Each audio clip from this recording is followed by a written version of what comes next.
Hormuz को फिर से खोलने के लिए ईरान और ओमान के बीच एक बड़ा समझौता होने वाला है। अमेरिका और ईरान जंग के बीच दुनिया भर में कच्चे तेल की सप्लाई के लिए सबसे जरूरी रास्ते पर हालात बहुत खराब हो चुके हैं।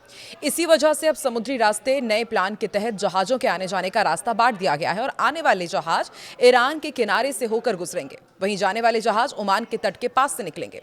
और सबसे राहत की बात यह है कि इस रास्ते के इस्तेमाल पर जहाजों से कोई टैक्स या फिर टोल नहीं वसूला जाएगा। तो अब नया रोड मैप क्या होगा हॉर्मुज का, आपको समझाते हैं इस वीडियो में, और आखिर ईरान में क्या कुछ चल रहा है ये भी आपको बताएंगे। नमस्कार, मैं हूं आकांक्षा और आप देख रहे हैं न्यूज़ 18 का डिजिटल प्लेटफॉर्म। तो ईरान और ओमान के बीच जब से स्ट्रेट ऑफ हॉर्मुज को लेकर बात शुरू हुई थी, दुनिया की सांसें थमी हुई थी। लगभग सभी को यह लग रहा था कि दोनों देश इस रास्ते से गुजरने वाले जहाजों से टैक्स वसूलने वाले हैं, जिसकी वजह से दुनिया भर में तेल के दाम आसमान छूने भी वाले थे। हालांकि ईरान ओमान की हॉर्मुज डील को लेकर के हाल ही में एक ऐसी खबर सामने आई है कि सभी की घबराहट दूर हो जाएगी। असल में दोनों देश हॉर्मुज खोलने का ब्लूप्रिंट बना रहे हैं।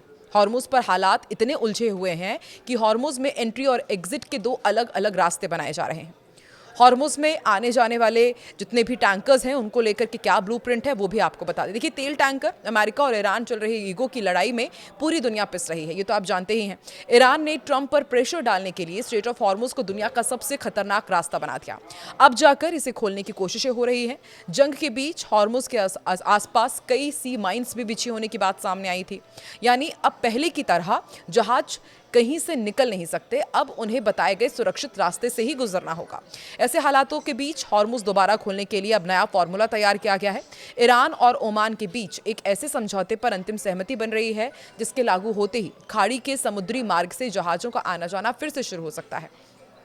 ईरान और ओमान के इस समझौते के तहत किसी भी जहाज से कोई फीस या टैक्स नहीं वसूली जाएगी।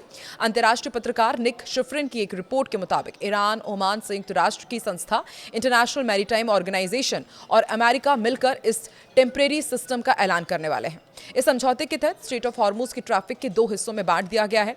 आने वाले जहाजों का जो रूट है वो आपको बताते हैं। ये व्यापारिक जहाज खाड़ी में दाखिल होंगे और फिर ईरान के तट के करीबी समुद्री रास्ते से होकर इन्हें गुजारा जाएगा। बाहर निकलने वाले जहाजों के लिए अलग रूट रहेगा, यानी कि खाड़ी से बाहर निकलने वाले आउटबाउंड जो जहाज रहेंगे उन्हें ओमान के तट के करीब वाले रास्तों से रवाना किया जाएगा। और इस पूरी प्रक्रिया के दौरान व्यापारिक जहाजों से किसी भी तरह का टोल या फिर नेविगेशन चार्ज नहीं लिया जाएगा। हालांकि राइटर्स की एक और रिपोर्ट है, इसके मुताबिक इस समझौते से ईरान को खाड़ी में दाखिल होने वाले जहाजों पर एक तरह से निगरानी और कंट्रोल का अधिकार मिल जाएगा, जिसे अमेरिका की ओर से तेहरान को दी गई एक बड़ी छूट के रूप में देखा जा रहा है। ये समझौता स्थायी नहीं है बल्कि टेम्परेरी सिस्टम है। इसका मकसद है अमेरिका और ईरान को फिर से सीज फायर और समझौते की मेज पर लाना। दोनों देशों के बीच 60 दिनों की टाइम लिमिट दोबारा शुरू होगी और इन 60 दिनों के दौरान ईरान के न्यूक्लियर प्रोग्राम, अमेरिका द्वारा फ्रीज की गई ईरानी संपत्तियों और हॉर्मुज के परमानेंट हल पर बातचीत हो पाएगी। और सबसे अहम बात यह है कि इन 60 दिनों के अंतरिम पीरियड में ईरान को अपना कच्चा तेल बेचने के लिए अंतर्राष्ट्रीय प्रतिबंधों में बड़ी ढील भी दी जाएगी। खाड़ी देशों के संगठन गल्फ कॉरपोरेशन काउंसिल यानी कि GCCC ने भी ईरान ओमान के इस अस्थायी समझौते का समर्थन किया। हालांकि कई रक्षा विश्लेषक के इस कदम से हैरान हैं। विशेषज्ञों का यह भी मानना है कि अगर ये डील फेल होती है तो ईरान दोबारा हॉर्मुज के रास्ते को पूरी तरह ब्लॉक कर सकता है। इसके बावजूद खाड़ी देशों का इस व्यवस्था पर राजी होना इस बात का सबूत है कि इस समय पश्चिम एशिया के देश वैश्विक आर्थिक संकट से बचने के लिए किसी भी तरह से व्यापार दोबारा चालू करना चाहते हैं। इधर ईरान के अंदर बहुत तेज हलचल हो रही है। ईरान की सत्ता के भीतर नई हलचल ने देश की राजनीतिक स्थिति को लेकर कई सवाल खड़े कर दिए हैं। सर्वोच्च नेता अली खामेनेई के परिवार से रिश्तेदारी रखने वाले प्रभावशाली धर्मगुरु मोहम्मद बाकिर खरारजी ने एक वीडियो जारी किया है, जिसमें वो मौजूदा इस्लामी गणराज्य की व्यवस्था को बदलकर इस्लामी सरकार स्थापित करने की विस्तृत योजना का दावा करते दिखाई दिए। वीडियो में उन्होंने न सिर्फ एक पैरेलल संगठन तैयार होने की बात कही, बल्कि हजारों समर्थकों की संगठित ताकत के जरिए सत्ता व्यवस्था पर दबाव बनाने का रोड मैप भी पेश किया है। करीब 5 मिनट का उनका ये वीडियो सामने आया, जिसमें वो कहते हैं कि उन्होंने सालों पहले ही छाया सरकार तैयार कर ली थी। उनके मुताबिक संगठन के पास शासन चलाने के लिए 60 खंडों वाली एक विस्तृत योजना मौजूद है, जिसमें सरकारी संस्थाओं के संचालन से लेकर के नई व्यवस्था लागू करने तक का पूरा खाका तैयार है। उनका दावा यह भी है कि मौजूदा इस्लामी गणराज्य अब अपने मूल्य उद्देश्य से भटक चुका है और इसे बदलने की जरूरत है। खरारजी ने संगठन विस्तार का भी साफ लक्ष्य रखा। उन्होंने समर्थकों से कहा कि हर व्यक्ति को 17 नए लोगों को जोड़ने की प्रक्रिया में शामिल होना चाहिए और फिर इसी तरह से वो प्रक्रिया आगे बढ़ती जाएगी। और इस मॉडल के जरिए 1000 शहरों में 2.5 लाख लोगों का नेटवर्क तैयार करने का दावा किया गया है। उन्होंने ये भी कहा कि पहला सम्मेलन वो अपने संगठन के संसाधनों से कराएंगे और फिर जरूरत पड़ने पर 1 लाख लोगों की रैली आयोजित की जाएगी।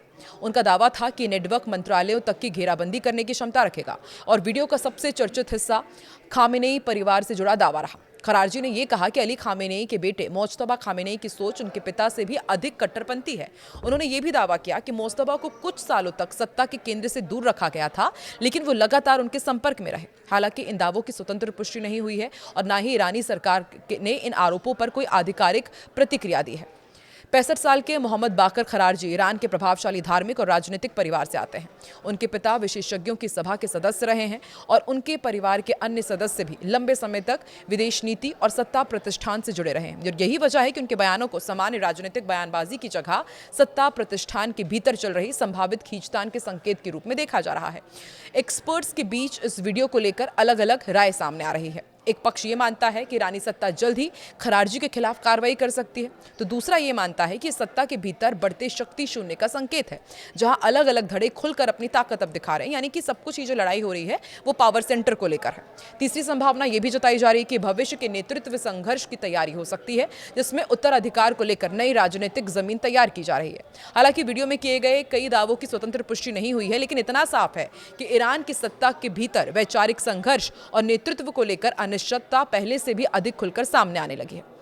आपको क्या लगता है कि क्या ईरान में एक बार फिर से सत्ता परिवर्तन होगा? क्या मुस्तफा खामेनेई के सामने खरारजी बगावत पेश करेंगे?